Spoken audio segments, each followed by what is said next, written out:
Welcome, speakers and inspiring speakers. Imagine having access to over 45,000 large conference gigs, 209,000 small association gigs, 170,000 media outlets, and 3.5 million podcasts.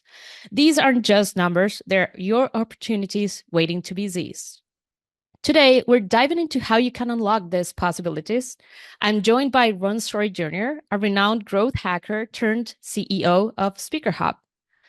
Welcome, Ron. Thanks for having me today, Juliana.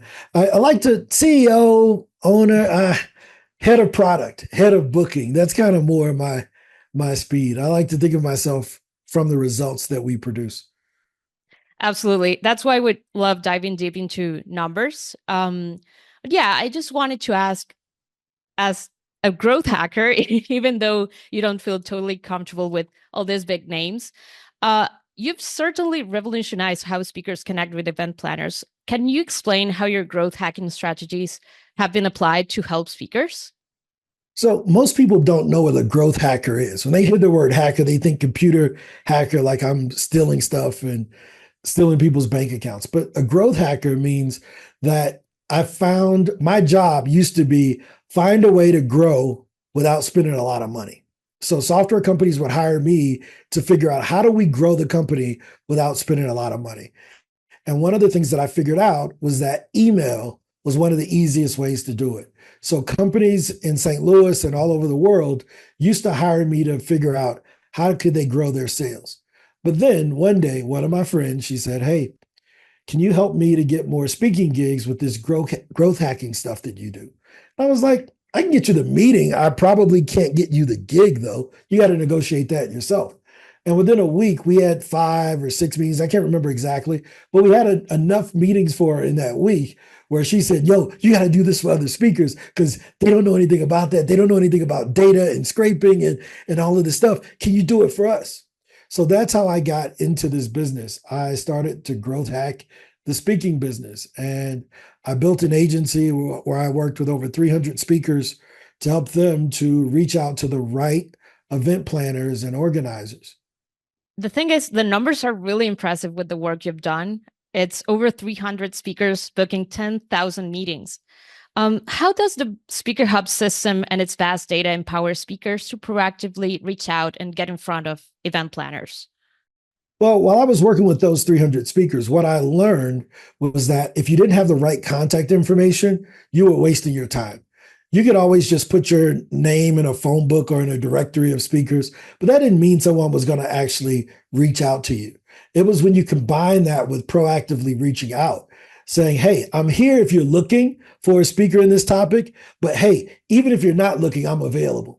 That's where I found the difference was being made when you combine those two things together, the inbound searchability along with the outbound proactivity of being able to get booked. And it resulted over the last 5 years or so. I mean, we've worked with a lot of speakers and we've booked over 10,000 meetings.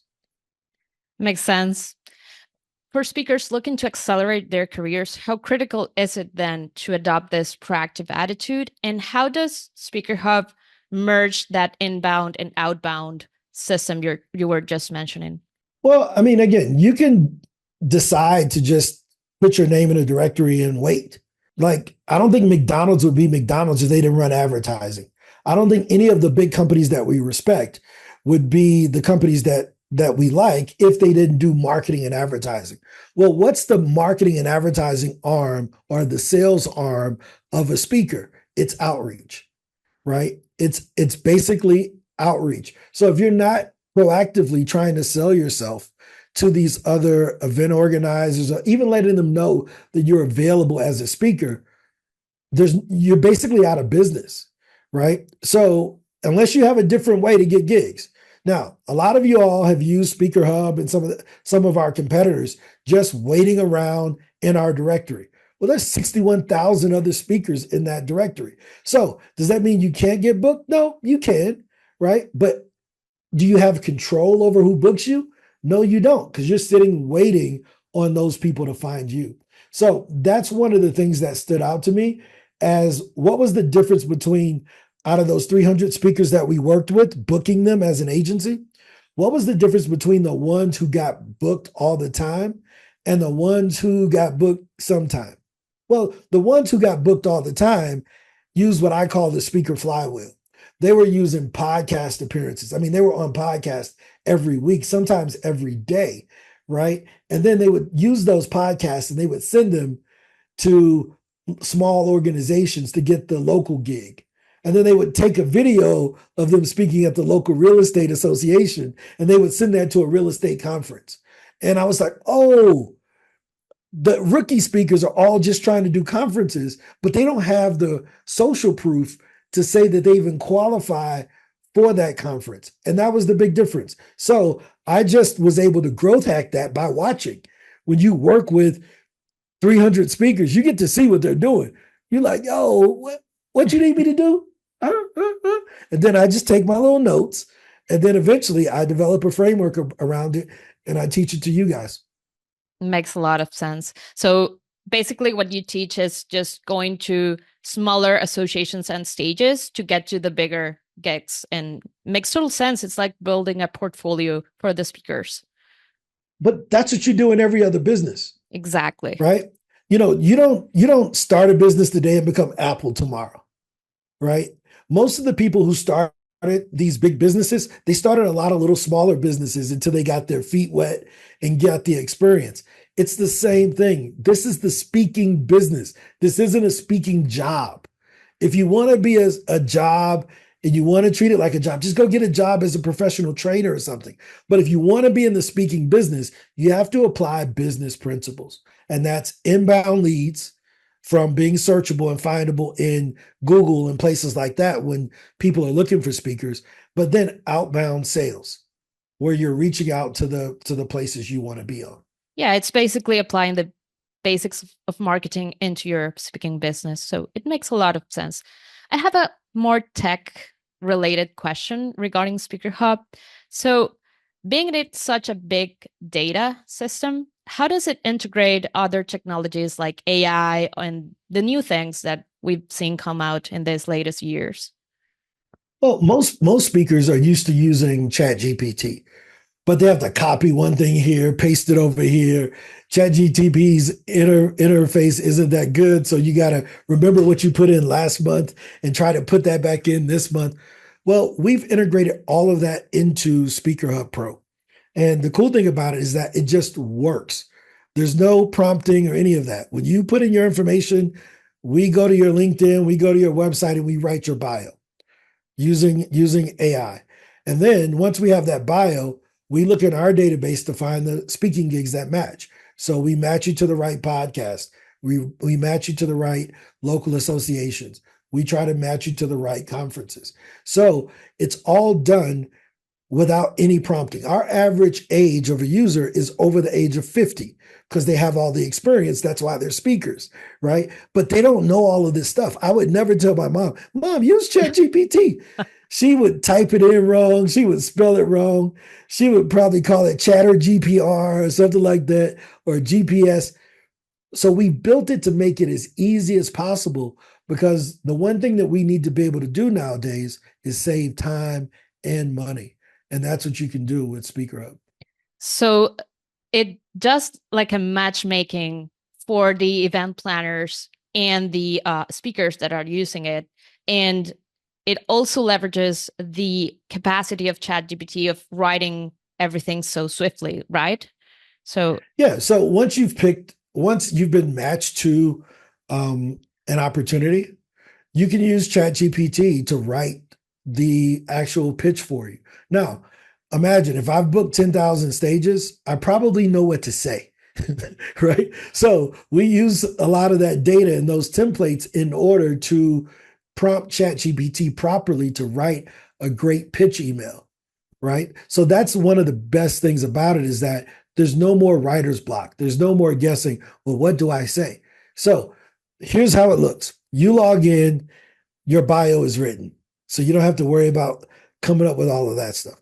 And then we take your bio and we match you to the right opportunities. So all you have to do is approve the ones we gave to you. And then the system writes the email for you. So all you got to do is say, hey, did they say the right thing? They're not making me look stupid, are they? Once you've done that, You click send, and in under 2 minutes, you've been matched to the right opportunity. You've written a customized pitch that doesn't sound like anybody else's because it's based on you and your bio. And it's sent directly to that podcast, local association, conference, or media outlet so that they can have you on. Makes a lot of sense. And I think that also speaks to the high conversion rates and the success you've been having in this business. So I have a question regarding the lifetime option you mentioned. So there is a way for users to acquire a monthly subscription, but there's also a lifetime option. Is that right? Yeah, there is. We're bringing back the lifetime option. So there was, when we were doing the beta of Speaker Hub Pro, we offered a lifetime option for the current Speaker Hub. We only introduced it to about 100 people, but we're going to make that available for a limited time where if you don't want to pay monthly, you can pay once and have access to all of the things that are in Speaker Hub forever with one payment. Now, here's the cool thing about having one payment and having a lifetime account. Some people will look at the price and they'll say, I can't afford that. But this is our logic. Could they pay for this with one speaking gig, no matter the size? So if you're an emerging speaker, you're probably getting $2,000, $3,000 for a speaking gig. If you're an experienced speaker, you're probably getting $5,000 to $10,000 per speaking gig. If you're an elite speaker, you're probably getting $10,000 to $15,000 per speaking gig. No matter what level you're at, if you just get one speaking gig using our system, it's paid for forever and you get to keep using it forever. Now, here's the cool thing about it. We even let you finance it. So if you live in the United States, we have financing options for you. We have some ways that we can do it if you're not in the US, but you need to set up a meeting with me directly because I have to set that up privately. But if you're in the United States, there are financing options available where you can get access to a lifetime account. And once it's completely paid off, you never pay us again, but you get access to our 4 million pieces of data for the remaining future until either the company dies or you die. I know that sounds goofy, but that's what lifetime means. So That's amazing. That's amazing. And all this brings me to a more, let's say, personal question. So, as a coach, Ron, what would you say to speakers as an advice, like how to stay dynamic, how to stay proactive in this ever-changing landscape? well, I think it all comes down to confidence. The more you're on stage, regardless of whether it's a small stage or a large stage, and you're sharing your message, your confidence builds, right? No matter what podcast I go on, when I get off that podcast recording, I'm amped up, you know?